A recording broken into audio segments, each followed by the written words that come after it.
ये कहानी है गिरधर नाम के एक सुनार की। गिरधर की आदत थी रोजाना सुबह भगवान शिव की पूजा आराधना करके गल्ले पर बैठना। वो भगवान शिव की पूजा तो करता था, पर कभी भी कोई जरूरतमंद गरीब या फिर कोई मांगने वाला भिक्षुक उसकी दुकान पर आए तो वो उसे भगा देता था। ओम नमः शिवाय, ओम नमः शिवाय, ओम नमः शिवाय, ओम नमः शिवाय, ओम नमः शिवाय।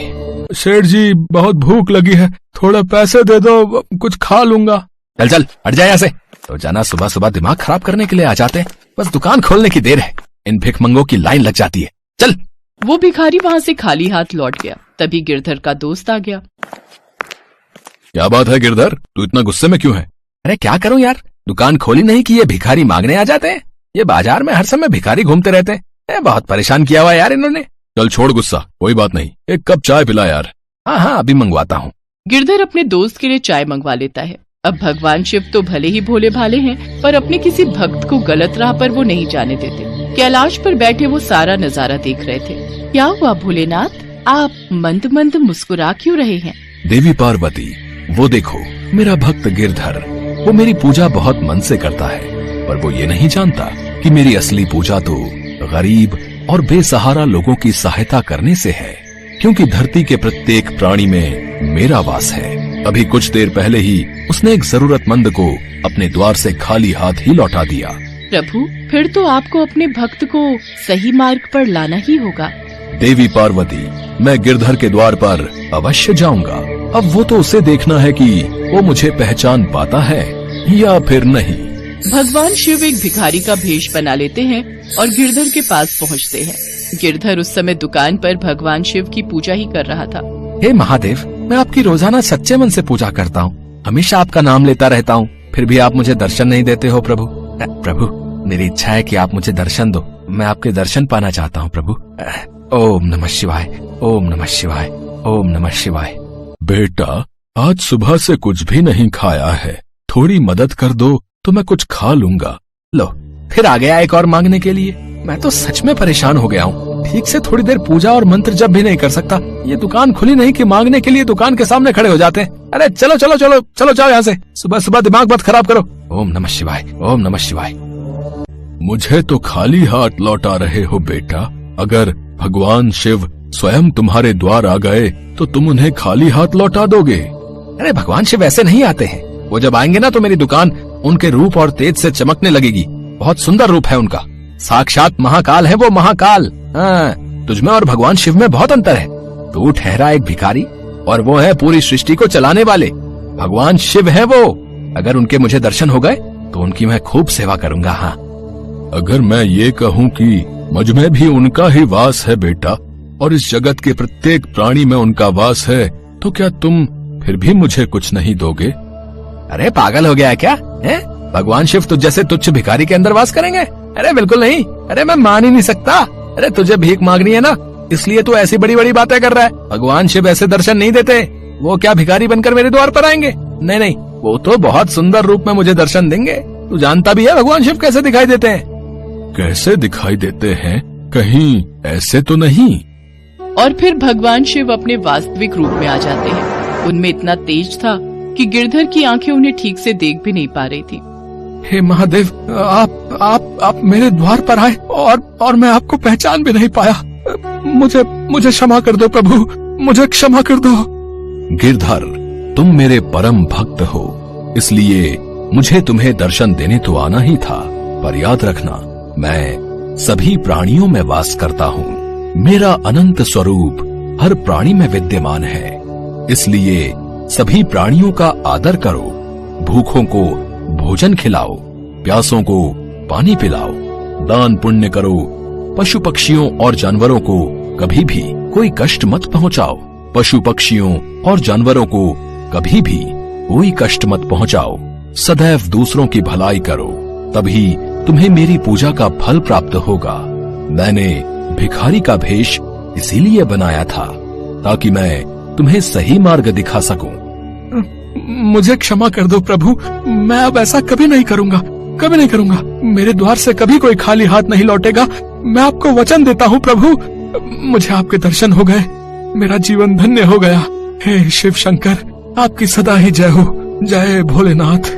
इसके बाद भगवान शिव वहाँ से अंतर्ध्यान हो जाते हैं। उस दिन के बाद गिरधर के द्वार से कभी भी कोई खाली हाथ नहीं लौटा। इस कहानी से हमें यही शिक्षा मिलती है कि हमें अपने सामर्थ्य के अनुसार निर्धन और जरूरतमंद लोगों की मदद अवश्य करनी चाहिए। एक बार भगवान शंकर तपस्या से उठे तो माँ पार्वती उनके पास आई और बोली, स्वामी, आप सारा दिन पर्वत पर बैठे रहते हो और मैं सारा दिन घर का कामकाज करती हूँ, भूखी प्यासी बैठी रहती हूँ। आप कुछ नहीं कमाते हो, मैं क्या खाऊं, क्या बच्चों को खिलाऊं? आपने कभी इस ओर ध्यान भी दिया कि परिवार कैसे चलेगा? माँ पार्वती की बातें भगवान शंकर ध्यान से सुन रहे थे। आप मेरी एक बात मानोगे स्वामी? मैंने तुम्हारे साथ फेरे लेते हुए 7 वचन निभाने का वादा किया था। तुम कहो तो मैं तुम्हारी बात अवश्य मानूंगा। तो फिर ठीक है, एक काम करो, आप वृंदावन चले जाओ। एक आपका अपना नंदी बैल तो है ही, और एक बैल आपका वहाँ कन्हैया से मांग लेना। कन्हैया के खेत हैं, आप वहाँ पर खेती करना और जो फसल उगे उसे ले आना। कुछ तो काम चलेगा। लेकिन एक बात का ध्यान रहे स्वामी, आप वहाँ जाकर कन्हैया से कहना कि आप खेती ऊपर की लोगे और नीचे का हिस्सा कन्हैया को देना। ठीक है देवी पार्वती, मैं अभी नंदी बैल पर बैठकर वृंदावन जाता हूँ। इसके पश्चात भगवान शंकर अपने बैल नंदी पर बैठ गए और कन्हैया जी के पास जाने लगे। रास्ते में नंदी बैल उनसे बोला, प्रभु, हम जा तो रहे हैं लेकिन ये कन्हैया बहुत चालाक हैं, बहुत तेज हैं। कोई नहीं, जो होगा सो देखा जाएगा। मैंने पार्वती को वचन दिया है कि अब मैं खेती करके ही लौटूंगा। और फिर इसके पश्चात शंकर जी अपने बैल नंदी के साथ कृष्ण जी के द्वार पहुँचे और अपना शंख बजाने लगे। शंख की आवाज सुनकर कृष्ण जी द्वार खोलते हैं तो उनके सामने भगवान शंकर खड़े थे। कृष्ण जी भगवान शंकर को प्रणाम करते हैं। भोलेनाथ, आप आइए, भीतर पधारिए। अचानक कैसे आना हुआ? मुझे संदेशा भेज देते, मैं आपसे मिलने आ जाता। कन्हैया, मेरा एक काम है जो केवल तुम ही कर सकते हो। हाँ हाँ, बताइए, मैं आपकी किस प्रकार सहायता कर सकता हूँ? मुझे आपके खेतों पर खेती करनी है। एक बैल मेरे पास है और एक बैल आप अपना दे दो और अपने खेत पर मुझे खेती करने के लिए दे दो। क्यों मैया, आपका क्या विचार है? भगवान शंकर हमारे खेतों पर खेती करना चाहते हैं। हाँ, तो कोई बात नहीं, अच्छी बात है, हमें भी बनी बनाई फसल मिल जाएगी। पर मेरी एक शर्त है, खेती में आप जो भी मुझे बोने को कहोगे वो मैं बो दूंगा, पर खेती का ऊपरी हिस्सा मैं रखूंगा। तो आप बताओ मैं क्या बो दूं? ठीक है, मुझे मंजूर है। एक काम करो, आप ना आलू बो दो। ठीक है, फिर मैं फसल तैयार होने के बाद ही आपसे मिलूंगा। इसके बाद शंकर जी बैलों को लेकर खेती करने चले गए। उन्होंने खूब मेहनत से खेती की और आलू उगाए। कुछ दिनों में आलू की फसल पककर तैयार हो गई। शर्त के मुताबिक शंकर जी और नंदी ने मिलकर आलू के ऊपर की फसल, आलू के पत्ते काटे और गठरी में भरकर कैलाश ले गए। शंकर जी ने बहुत खुशी से पार्वती मैया को वो गठरी दी। पार्वती मैया ने जब गठरी को खोलकर देखा तो वो हैरान हो गई। उस गठरी में तो पत्ते ही पत्ते थे। प्रभु, आप ये क्या उठा लाए हो? खेती कहाँ है जो आपने की थी? पार्वती, मैंने तो वैसा ही किया जैसा तुमने मुझसे कहा। मैंने ऊपर की खेती का हिस्सा लिया और कैलाश लौट आया।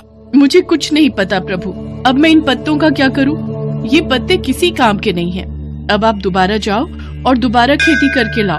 और हाँ, अब की बार आप नीचे की खेती मांगना। एक बार फिर भगवान शंकर नंदी के साथ वृंदावन जाने लगे। रास्ते में नंदी ने उन्हें फिर समझाया कि कान्हा बहुत चतुर है, तो आप सावधान रहना। शंकर जी ने फिर से वही कहा कि जो होगा देखा जाएगा। कन्हैया, मुझे आपके बैल और खेत फिर से चाहिए। मुझे एक बार फिर खेती करनी है, पर इस बार मेरी शर्त ये है कि मैं खेती नीचे की लूंगा, ऊपर की आप रखना। बताओ मैं क्या बो दूं? ठीक है, फिर तो आप बाजरा बो दो। कृष्ण जी के कहने पर शंकर जी ने बाजरा बो दिया और खेती की। उसकी अच्छे से रखवाली की और कुछ ही समय में बहुत अच्छी बाजरे की फसल उगाई।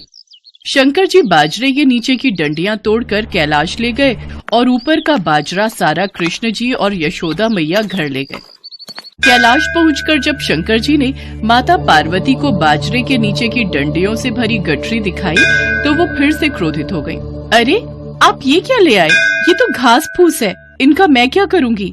इसमें बाजरे के दाने कहाँ हैं? पार्वती, मुझे तो तुमने कहा कि मैं नीचे की खेती ले आऊं, इसलिए ऊपर की खेती मैंने कन्हैया को दे दी। मुझे कुछ नहीं पता, मैं क्या बनाऊं और क्या खिलाऊं। आप एक बार फिर से जाओ और इस बार कन्हैया से कहना कि ऊपर और नीचे दोनों की खेती आप ही रखोगे।